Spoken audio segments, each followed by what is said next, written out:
My name is Tony Columbus. My aunt Rosie was the original owner. She was my dad's sister, and my grandparents came here from Sicily. And she opened the North Little Italy on 202 East Charles Street in 1949, and then they built this one in 1959. And at the time, of course, this was the bypass, and there wasn't a whole lot of business on it. Originally, the design, I believe, was done by my Uncle Mike, which was my Aunt Rose's first husband.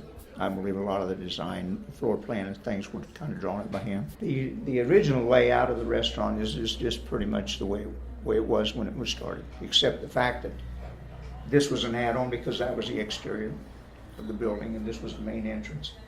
But we had such limited seating, it was very small in the beginning. We seat 140 people right now. In the beginning, we were probably lucky to have 65 to 70 seats. Yeah. And there was no lounge, which we do have now. And as I say, in that party room in the back, that was an add-on as well.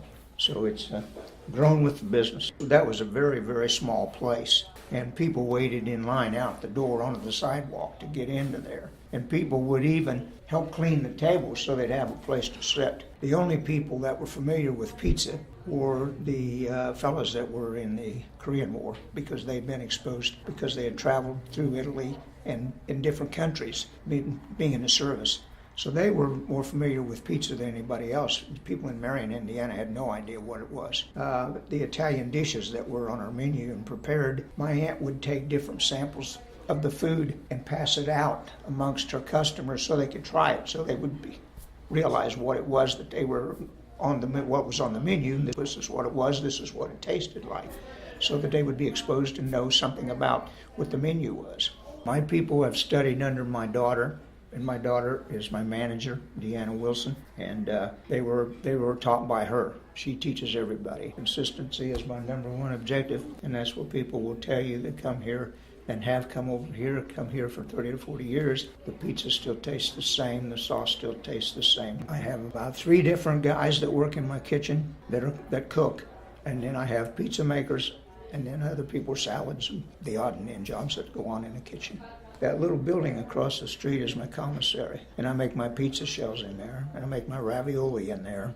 We grind our cheese in there. The breading takes place in the kitchen itself, the breading for veal parmesan and eggplant parmesan, those types of things. They're breaded here. So the majority of our products on our menu are made right here in the facility. Now, we do not make our own spaghetti. It comes in 20-pound boxes, but then, of course, we make sauce. And our sauces start at 8 o'clock in the morning. And we make our own meatballs, of course, and it just on and on in our menu. It's basically made right here. The fact that we do make our own sauce, the biggest part of our menu is made on the premises. It doesn't come out of a can. 2 of the big sellers on the menu, as well as spaghetti. Obviously, that's a big seller. Then you have veal parmesan and lasagna, as well as our cheese dip that my Aunt Rose came up with the recipe for. Just Thanksgiving and Christmas time, it's off the charts, the sales on the cheese dip that we sell. I believe that if they taste the sauce, they're going to find it to be unique. To try to compare that with any other Italian restaurant, I think they're going to find it to be unique in its taste. I think it sets us apart from any of the others. I've had many of my customers that traveled to Italy. They've been everywhere across the whole country, but they said there's no sauce like your sauce. So that kind of sets us apart.